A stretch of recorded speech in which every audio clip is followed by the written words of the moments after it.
পাকিস্তানের রাজনীতিতে চরম এক অস্থিতিশীল, অবিশ্বস্ত, অনির্ভরতা ও বিস্ময়ের নাম। কখনো ভারতপন্থী, কখনো পাকিস্তান, কখনো সোহরাওয়ার্দী, কখনো ইন্দিরা। যখন যাকে প্রয়োজন হয়েছে তখন তার দয়া নিয়েছে, প্রয়োজন শেষে ছুঁড়ে ফেলতেও সময় নেয়নি শেখ মুজিব। স্বাধীনতার পর স্বার্থের কারণে তার রাজনৈতিক গুরু ভাসানীকে পর্যন্ত গৃহবন্দী করতেও সময় নেননি শেখ মুজিবুর রহমান। নীতিহীন এমন বৈশিষ্ট্যের পরেও শেখ মুজিবের এত জনপ্রিয়তা ও উত্থানের পেছনে তার কিছু বিশেষ গুণ কাজ করেছে। এসব বৈশিষ্ট্যের মধ্যে সাহসের কথা সবার আগে আসবে। সুবিশাল শারীরিক গঠন আর সাহসিকতায় শেখ মুজিবকে সুযোগ করে দিয়েছিল সোহরাওয়ার্দী নিরাপত্তা দেখভালের। সোহরাওয়ার্দী নিরাপত্তা দেখভালের পাশাপাশি তার কাছে রাজনীতি শিখেছেন বঙ্গবন্ধু শেখ মুজিবুর রহমান। এরপর তার যে গুণের কথা বলতে হয় তা হলো তার আকর্ষণীয় জ্বালাময়ী ভাষণ, যা মানুষকে চরমভাবে আন্দোলিত করত। তবে রক্ত গরম করা ভাষণের সাথে তার কথার কোনো মিল ছিল না, যার প্রমাণ বিভিন্ন ঐতিহাসিক ব্যক্তিদের কথায় উঠে এসেছে। শহীদ তাজউদ্দিনের মেয়ে শারমিন আহমেদের লেখা তাজউদ্দিন আহমেদ নেতা ও পিতা বইয়ের 148 নম্বর পাতায় লেফটেন্যান্ট জেনারেল অরোরার একটি সাক্ষাৎকার ছাপা হয়েছে, যেখানে শেখ মুজিব সম্পর্কে অরোরা বলেন, আমি যখন শেখ মুজিবের আরও কাছে ঘনিষ্ঠভাবে মেলামেশার সুযোগ পেলাম, তখন আমি উপলব্ধি করলাম যে তিনি প্রশাসনিক বিষয়ে যতটা না দক্ষ, জনগণকে উদ্বুদ্ধ করতে, তাদেরকে খেপিয়ে তুলতে তিনি তার চেয়েও অনেক বেশি দক্ষ ছিলেন। তিনি কথা বলে লোকজনকে নাচাতে পারতেন। চতুর্থ সংশোধনীর কারণ মুজিবের রাজনীতি এবং তার দ্বিতীয় বিপ্লব বইয়ের 164 নম্বর পাতায় শেখ মুজিব সম্পর্কে বলা হয়েছে, মুজিব ক্ষমতা লাভ করে নেতৃত্বের গুরুত্বপূর্ণ গুণ সহনশীলতা এবং ত্যাগ ভুলে গিয়েছিলেন। তিনি তার থেকে জ্ঞানী ও অভিজ্ঞদের সহ্য করতে পারতেন না। সেজন্যই তাজউদ্দিন আহমেদ এবং আতাউর রহমানের প্রতি তার ছিল ঈর্ষণীয় দৃষ্টি। সংবিধান, সাংবিধানিক আইন ও রাজনীতি বাংলাদেশ প্রসঙ্গ বইয়ের 165 নম্বর পাতায় বলা হয়েছে, কিন্তু দুর্ভাগ্যজনক যে বাংলাদেশের প্রতিষ্ঠাতা নেতা শেখ মুজিব দেশকে গণতন্ত্রের প্রাতিষ্ঠানিকীকরণের দিকে না নিয়ে ব্যক্তিগত ক্ষমতা লোভের দিকেই প্রভাবিত করলেন। বস্তুত শেখ মুজিব দূরদর্শী নেতা ছিলেন না। তার মাঝে ছিল বাগ্মিতার গুণ, নিজেকে জাহির করার গুণ, নিজের প্রতি ইগো তৈরির গুণ, কিন্তু সুশাসনের গুণ ছিল না। কেউ তাকে বঙ্গবন্ধু বা জাতির পিতা বললে খুব খুশি হতেন, কিন্তু এগুলোর সমালোচনা শোনার গুণ তার মাঝে ছিল না। বড় বড় বক্তৃতা ও প্রতিশ্রুতি দানের ক্ষমতা ছিল তার, কিন্তু সম্মতির ভিত্তিতে কোনো কাজ করার গুণ ছিল না। একই পৃষ্ঠার শেষের লাইনে তখনকার বাংলাদেশের সব সংকটের জন্য শেখ মুজিবকে দায়ী করেছেন শেখ মুজিবের এই ঘনিষ্ঠ সহকর্মী। শেখ মুজিবকে চিনতে হলে 1954 থেকে 75 পর্যন্ত বাংলাদেশের রাজনীতি সম্পর্কে জানতে হবে। 1952 সালের ভাষা আন্দোলনের পক্ষে বা বিপক্ষে শেখ মুজিবের কোনো ভূমিকা ছিল না। যদিও শেখ হাসিনা ইদানিং বলে থাকেন 21শে ফেব্রুয়ারি তো বটেই, ভারত থেকে পাকিস্তান আলাদা এবং পাকিস্তান থেকে বাংলাদেশ আলাদা। এই দুটো রাষ্ট্রই নাকি শেখ মুজিব নিজে স্বাধীন করে দিয়েছেন। অল্প বয়সেই আপনারা একটু লক্ষ্য করেন, দুইটা স্বাধীনতা তিনি এনে দিলেন, প্রথম পাকিস্তান, এরপরে বাংলাদেশ। 1954 সালে সোহরাওয়ার্দীর দয়ায় নির্বাচনে অংশ নেওয়ার সুযোগ পান শেখ মুজিবুর রহমান, কিন্তু নির্বাচনে জিতেই সোহরাওয়ার্দীর সাথে বিশ্বাসঘাতকতা করেন। মুজিবের রাজনৈতিক সহকর্মী আবুল মনসুর আহমেদ তার আমার দেখা রাজনীতির 50 বছর বইতে লিখেছেন, 1955 সালে পূর্ব পাকিস্তানের স্বপ্নের জোট যুক্তফ্রন্ট ভাঙার পেছনে শেখ মুজিব দায়ী। 1954 সালে যুক্তফ্রন্টের ঐতিহাসিক বিজয়কে নষ্ট করিয়া দেওয়ার জন্য অনেকেই দায়ী ছিলেন। কতগুলো নীতিগত বিরোধও দায়ী ছিল, কিন্তু সবার চেয়ে বেশি ও আশু দায়ী ছিল শেখ মুজিবের একগুঁয়েমি। অনেকে মনে করেন যুক্তফ্রন্ট না ভাঙলে এর মাধ্যমে বাংলাদেশ স্বাধীন হতে পারত, কিন্তু শেখ মুজিবের পশ্চিম পাকিস্তান প্রীতি তা হতে দেয়নি। নির্বাচনের পরেও আওয়ামী লীগের পক্ষ থেকে এবং শেখ মুজিব একটা রাষ্ট্র পাকিস্তানকে রাখার জন্য ইয়াহিয়ার সাথে এবং ভুট্টোর সাথে নেগোসিয়েশন করার চেষ্টা করে। 1958 সালে শেখ মুজিবকে ঠাট্টা করে বলা হতো চোরাই মন্ত্রী। পশ্চিম পাকিস্তানের সাথে হাত মিলিয়ে শেখ মুজিব 4 দিনের জন্য মন্ত্রী হয়েছিলেন। আমার দেখা রাজনীতির 50 বছর বইয়ের 438 নম্বর পৃষ্ঠায় এই তথ্যটি তুলে ধরা হয়েছে। লেখক আবুল মনসুর বলেন, কার বুদ্ধিতে বুঝি নাই, মুজিবুর রহমান আমাদের কাউকে না জানায়া কয়েকজন হবু মন্ত্রী লইয়া হঠাৎ করাচি চলিয়া গেলেন। মন্ত্রিত্বের শপথ নিলেন, ভালো পোর্টফোলিও পাওয়া গেল না বলিয়া 4-5 দিন পর পদত্যাগ করিলেন। অথচ সোহরাওয়ার্দী তখন সে মন্ত্রিসভার বিরোধিতা করেছিলেন। ক্ষমতার লোভে এভাবেই শেখ মুজিব তার কাছের মানুষদের সাথে বিশ্বাসঘাতকতা করে পশ্চিম পাকিস্তানিদের সাথে হাত মিলিয়েছেন বিভিন্ন সময়। মন্ত্রিত্ব বাদ দিয়ে বিরোধী দলে গিয়ে আবারও বিতর্কে জড়ান শেখ মুজিব। 1958 সালের সেপ্টেম্বরে পাকিস্তান সংসদে ডেপুটি স্পিকার শাহেদ আলী পাটোয়ারিকে সংসদের ভেতরেই পিটিয়ে গুরুতর আহত করা হয়। উইকিপিডিয়ার তথ্য অনুযায়ী পাকিস্তান সংসদের ভেতরেই পেপারওয়েট ছুড়ে মারলে শাহেদ আলী গুরুতর আহত হন। চিকিৎসাধীন অবস্থায় 2 দিন পর তিনি মারা যান। এ ঘটনাকে কেন্দ্র করে ইস্কান্দার মির্জা মন্ত্রিসভাকে বরখাস্ত করে ক্ষমতা দখল করেন। সংবিধান বাতিল করে সামরিক আইন জারি করলে সংসদও বাতিল হয়ে যায়। ডেপুটি স্পিকার শাহেদ আলীকে খুনের ঘটনায় গ্রেফতার করা হয় শেখ মুজিব সহ আরও বেশ কয়েকজন রাজনৈতিক নেতাকে।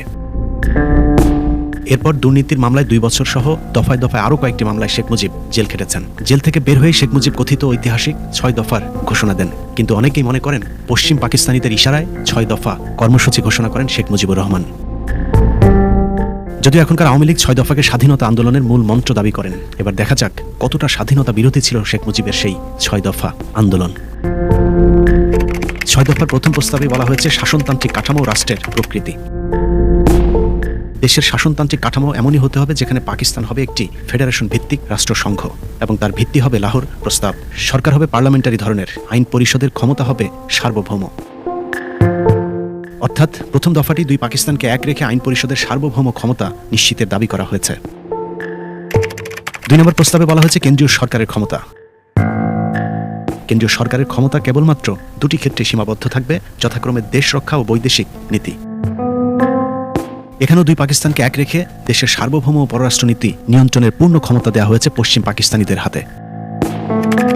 প্রস্তাবে 3 নম্বরে বলা হয়েছে মুদ্রা ও অর্থ সম্বন্ধীয় ক্ষমতা। মুদ্রার ব্যাপারে 2টি প্রস্তাব করেছিলেন শেখ মুজিব। সমগ্র দেশের জন্য 2টি পৃথক অথচ অবাধে বিনিময়যোগ্য মুদ্রা চালু থাকবে, অথবা বর্তমান নিয়মে সমগ্র দেশের জন্য কেবলমাত্র একটি মুদ্রাই চালু থাকতে পারে। অর্থাৎ মুদ্রার ক্ষেত্রেও 2 পাকিস্তানকে এক রেখেই 6 দফা করা হয়েছিল।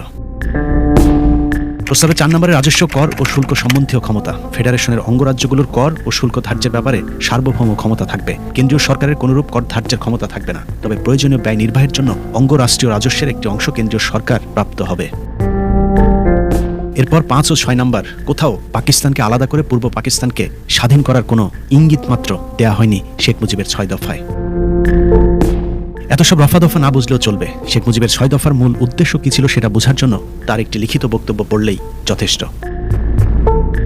বাংলাদেশের স্বাধীনতা যুদ্ধ দলিলপত্র 2য় খণ্ডে মুজিবের একটি লিখিত বক্তব্য তুলে ধরা হয়েছে, যেখানে মুজিব বলেন, আমার প্রিয় ভাই ও বোনেরা, আপনারা দেখিতেছেন যে আমার 6 দফা দাবিতে একটি অন্যায়, অসঙ্গত, পশ্চিম পাকিস্তান বিরোধী বা পাকিস্তান ধ্বংসকারী কোনো প্রস্তাব করি নাই, বরঞ্চ আমি যুক্তি তর্ক সহকারে দেখাইলাম আমাদের সুপারিশ গ্রহণ করিলে পাকিস্তান আরও বেশি শক্তিশালী হইবে।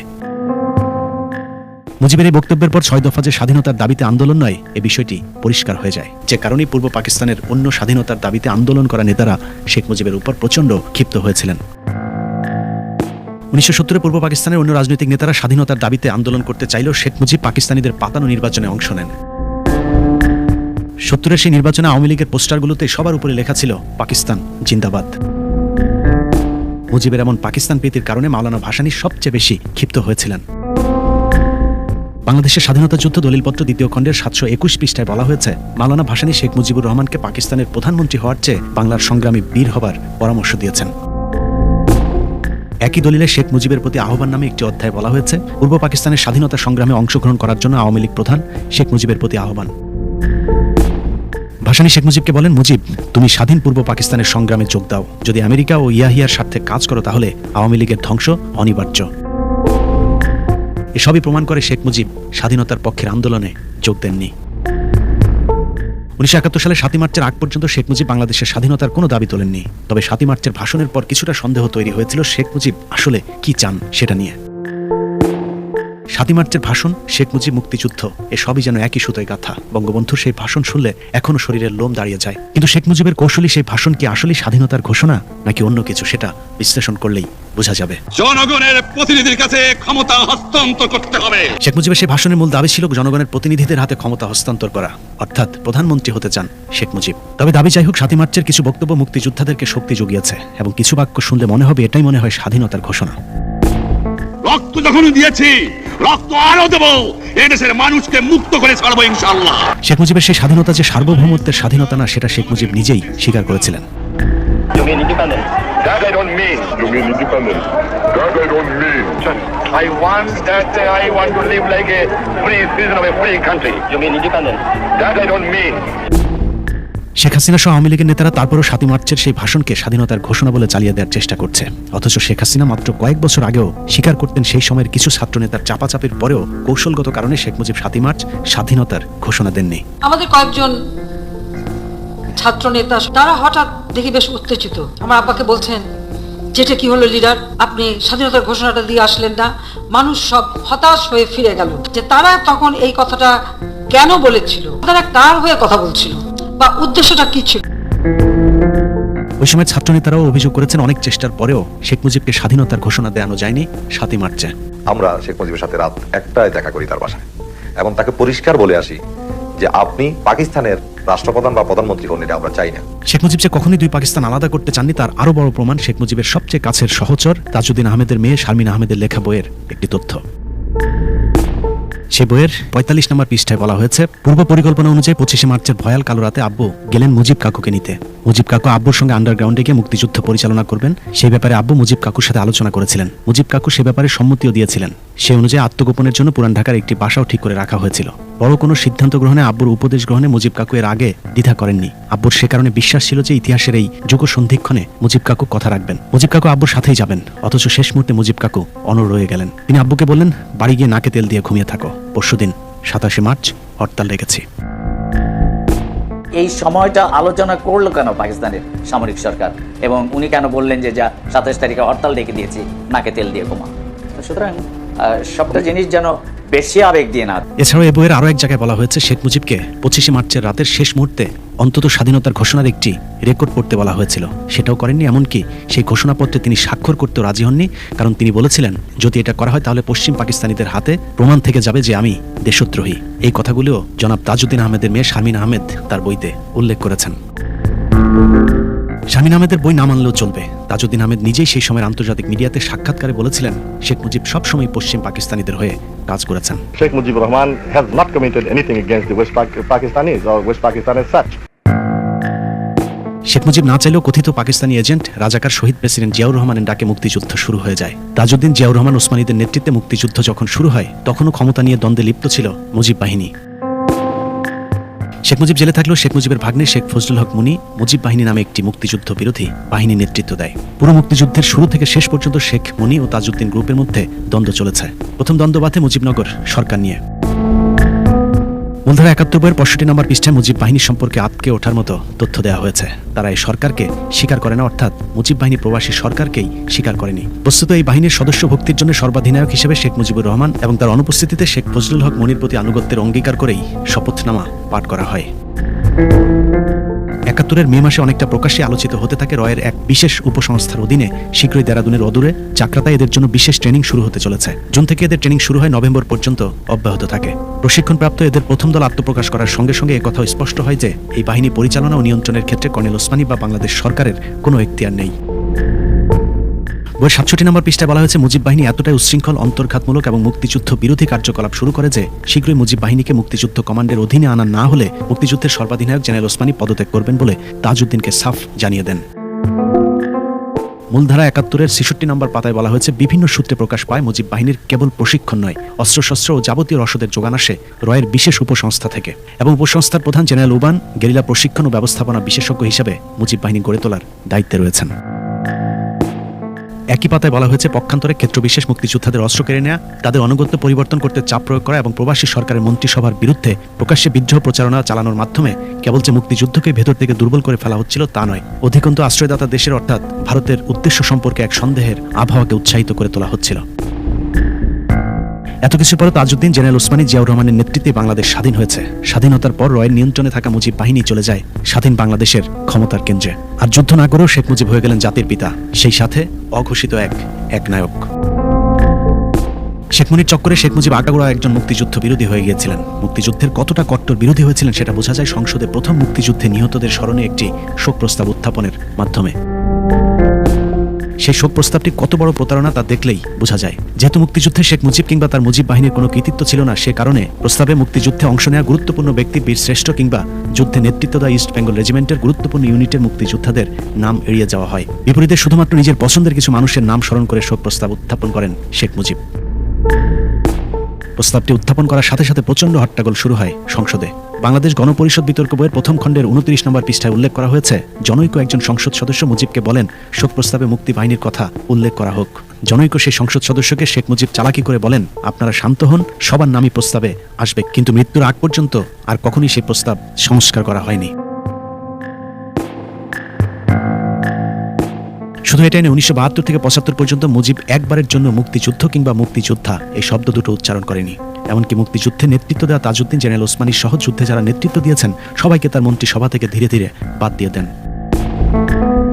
সারা জীবন বাঙালির জন্য আন্দোলন করে আসা মাওলানা ভাসানীকে মুক্তিযুদ্ধের পুরো সময়টাতে অনেকটা বন্দী করে রাখে ভারত। এদিকে যে তাজউদ্দিনের নেতৃত্বে দেশ স্বাধীন হলো তাকে বাদ দিয়ে শেখ মুজিবকে জাতির পিতা বানানোর সিদ্ধান্তটা যে ভারতের ভুল ছিল তা ভুট্টোকে লাল গালিচা সম্বর্ধনা দিয়ে বাংলাদেশে আনা এবং সবশেষ ওআইসি সম্মেলনে যোগ দিতে মুজিবের পাকিস্তান সফরের মধ্য দিয়ে প্রমাণিত হয়। ভারত বুঝতে পারে শেখ মুজিব আগাগোড়ায় একজন পাকিস্তান প্রেমী মানুষ, যে কারণে 15 আগস্টের পর বীর মুক্তিযোদ্ধা খন্দকার মোস্তাকের সাথে ভারতীয় হাইকমিশনার সমর সেন তড়িঘড়ি করে সাক্ষাৎ করে সেদিনই ভারতের স্বীকৃতির কথা মোস্তাক সরকারকে জানিয়ে দেন। শেখ মুজিব যে পাকিস্তানপন্থী ছিলেন সেই তথ্য পাকিস্তানের তৎকালীন এয়ার মার্শাল জাফরে চৌধুরী লেখা একটি বইতেও প্রমাণ মিলেছে। তিনি তার মোজাইক অফ মেমোরি বইতে লিখেছেন, যুদ্ধের পুরো 9 মাস সময় মুজিব জেলে ছিলেন বলা হলো শেখ মুজিব এবং ডক্টর কামাল আসলে একজন মেজরের বাসায় ছিলেন। সেখানেই তাদেরকে বাংলাদেশ যদি স্বাধীন হয়েই যায় তাহলে পরবর্তী করণীয় ঠিক করে দেওয়া হতো। বইয়ের 75 পৃষ্ঠায় ভয়ঙ্কর একটি তথ্য দেওয়া হয়েছে, যেখানে বলা হয়েছে মুক্তিযুদ্ধ শেষ হবার পর শেখ মুজিব ডক্টর কামালকে নিয়ে লন্ডনে যাবার পথে বইয়ের লেখক এয়ার মার্শাল জাফর চৌধুরীকে জনৈক আজিজ আহমেদ বলেছিলেন স্টেট ব্যাংকের গভর্নর গোলাম ইসহাক খান একটা বড় অঙ্কের মার্কিন ডলারের ব্যাগ শেখ মুজিবকে দিবেন। এই তথ্য কতটা সত্য তা বোঝা যায় যুদ্ধের পুরো সময়টাতে শেখ মুজিবের পরিবারকে পাকিস্তানি আর্মির সব ধরনের সেবা দেওয়ার মধ্য দিয়ে। যুদ্ধের সময় জন্ম হয়েছিল সজীব ওয়াজেদ জয়ের। সেই সময় পাকিস্তানি সেনাবাহিনীর গাড়িতে করে তাদেরকে হাসপাতালে নিয়ে আনার কাজও করা হতো। ছেলে হয়েছে নাম কি? नाम जॉय। इसका मतलब क्या है? मतलब जॉय माने जॉय, जॉय माने विक्ट्री, जॉय माने आनंद, जॉय माने विक्ट्री। जॉन বলছে জয় মানে ভিক্টরি, তখন ওর খুব মেজাজ খারাপ হয়ে গেল। ও ঘুরে যখন চলে যাওয়ার সময় বলছে और एक नमरूद पैदा हुआ। এমনকি যুদ্ধের সময় গোপালগঞ্জে শেখ মুজিবের পিতা অসুস্থ হলে তাকে সেনাবাহিনীর হেলিকপ্টারে করে ঢাকা এনে চিকিৎসাও দিয়েছিল পাকিস্তান সেনাবাহিনী। অথচ কথিত রাজাকার স্বাধীনতা বিরোধী জিয়াউর রহমানের পুরো পরিবারকে সেই সময় পাকিস্তানি সেনাবাহিনী নির্যাতন সহ্য করতে হয়েছিল। শেখ মুজিব আজ নেই, মৃত মানুষকে নিয়ে সমালোচনা না করাই ভালো। কিন্তু মিথ্যা দিয়ে একজন স্বাধীনতা বিরোধীকে উপরে উঠাতে গিয়ে যখন দেশপ্রেমিক মুক্তিযোদ্ধাদেরকে স্বাধীনতা বিরোধী বানানোর চেষ্টা করা হয় তখন সত্য ইতিহাস অনুসন্ধান করা অবশ্যম্ভাবী হয়ে দাঁড়ায়। আল্লাহ হাফেজ। Well, I disagree with Mr. Nehru more than 100%. আজ বাংলা চৌধুরী আর নাই, আমাদের সংগ্রাম চলবেই চলবে। Ziaur Rahman do hereby declare independence of Bangladesh. জনগণের প্রতিনিধির কাছে ক্ষমতা হস্তান্তর করতে হবে। You mean independent? That I don't mean. Mujib ক্ষমতায় টিকে থাকার জন্য হাজার হাজার রাজনৈতিক কর্মীকে হত্যা করে।